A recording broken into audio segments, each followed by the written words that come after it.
भूख से पेट में आंते कुलबुला रही थी नीलम जी की। नजर कभी दरवाजे को तो कभी घड़ी को ताकती जा रही थी। दोपहर के 12 बजने को थे। बेटे बहू ने सुबह घर से निकलने से पहले कहा था कि उनकी कामवाली रूपा आएगी तो सब काम कर खाना बना जाएगी, पर इस रूपा का अभी तक कुछ अता पता ही नहीं था। छोटा सा ही परिवार था नीलम जी का। एक बेटा था अमित, बहू सोनिया और उनका 3 साल का बेटा रघु। नीलम जी के पति का स्वर्गवास 2 साल पहले हो गया था।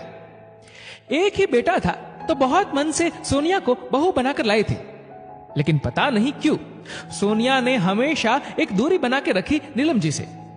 शायद पहले से ही सास को लेकर दिल में खटास थी। एक बेटी की कमी बहू से दूर करूंगी, ये सोच रखा था नीलम जी ने, लेकिन सोनिया का रूखा व्यवहार देख खुद में सिमट गई। जब तक पति जिंदा थे तो एक साथी साथ था हर सुख दुख में, लेकिन उनके जाते ही बहुत अकेले हो गई थी नीलम जी। अमित को तो समय ही नहीं था। सुबह जाता काम पे तो रात तक आता था। बस एक उनका पोता रघु ही था जो जी बहलाता था अपनी दादी माँ का, लेकिन सोनिया वो भी पसंद नहीं करती। मुंह से कुछ कहती तो नहीं, लेकिन अपने व्यवहार से जता देती थी। इधर कुछ समय से गठिया ने नीलम जी को जकड़ लिया था। पहले तो अपना काम आराम से कर लेती थी, थोड़ा घूम फिर भी लेती, लेकिन अब सब बंद हो गया था।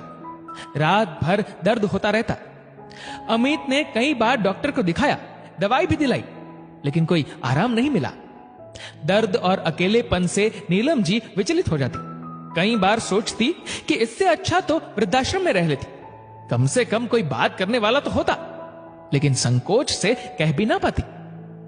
सोनिया अपना काम करती और बेटे को ले कमरा बंद कर लेती। 2 बोल भी अपने पोते और बहू से बात करने को नीलम जी तरस जाती। दिन भर राह ताकती अमित की, लेकिन वो भी बस हाल पूछ कमरे में बंद हो जाता। फिर उनका खाना पीना सब अंदर ही होता। छुट्टी के दिन बेटा बहू अपने दोस्तों के साथ कोई कार्यक्रम बना घूमने चले जाते और पीछे रह जाती अकेली नीलम जी। बहुत याद करती अपने पति को। तब बुढ़ापे में अकेलापन भी काटने को दौड़ता। जब जा ही रहे थे तो मुझे भी ले जाते, क्यों छोड़ गए अकेली।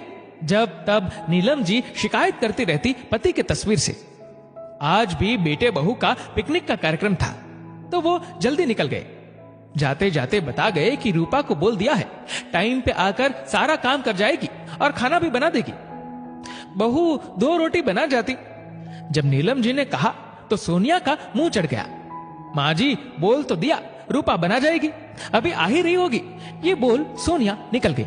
जब रूपा आती थी तो थोड़ा बैठ बतिया लेती नीलम जी से, थोड़ा तेल गरम कर घुटनों पे मालिश कर देती तो खूब आशीष देती रूपा को। लेकिन आज उसका भी कोई अता पता नहीं था। दर्द भी बहुत हो रहा था और खाली पेट दवा भी नहीं ले सकती थी। क्या करूं क्या नहीं, आज तो लगता है भूख से ही जान निकल जाएगी। हे ईश्वर, क्यों इतना लाचार कर दिया। सोचती हुई बहुत हिम्मत कर दीवार का सहारा ले धीरे धीरे रसोई तक बढ़ी। न जाने कितने दिनों बाद रसोई में गई थी। सब कुछ बदल गया था। बहू ने अपने हिसाब से सब सजाया था। इस रसोई से जुड़ी कितनी यादें थी, कितना शौक था अमित के पापा को खाने खिलाने का। रात को गर्मा गर्म फुलके बनाती जाती और नन्ना अमित दौड़ दौड़ के अपने पापा से खाता जाता। ये भी अक्सर कहते थे कि अन्नपूर्णा पत्नी मिली है मुझे, और आज एक रोटी के लिए इस घर की अन्नपूर्णा तरस रही है। रसोई में बहुत ढूंढा तो आटे का डब्बा मिला। थोड़ा आटा निकाल प्लेट में पानी ले गूंथा और किसी तरह 2 रोटी सेंकी। प्लेट में रोटी और थोड़ी चीनी ले वापस कमरे में आई। पहला कोर मुंह में डाला तो आंखों से आंसू निकल गए। आज ये सूखी रोटी भी कितनी मीठी थी, क्योंकि ये नीलम जी के स्वाभिमान की रोटी थी। आज एक फैसला ले लिया था नीलम जी ने कि अब अपने स्वाभिमान से समझौता नहीं करेंगी, चाहे उन्हें वृद्धाश्रम ही क्यों न जाना पड़े। दोस्तों, इस वीडियो को लेकर आपकी क्या राय है नीचे कमेंट करके जरूर बताएगा। और अगर आपको वीडियो अच्छा लगा हो तो इस वीडियो को लाइक करेगा, शेयर करेगा ज्यादा से ज्यादा लोगों तक, और ऐसे ही और भी इंस्पिरेशनल वीडियोस के लिए सब्सक्राइब करें हमारे यूट्यूब चैनल को और फेसबुक पर फॉलो करें हमारे पेज को। धन्यवाद।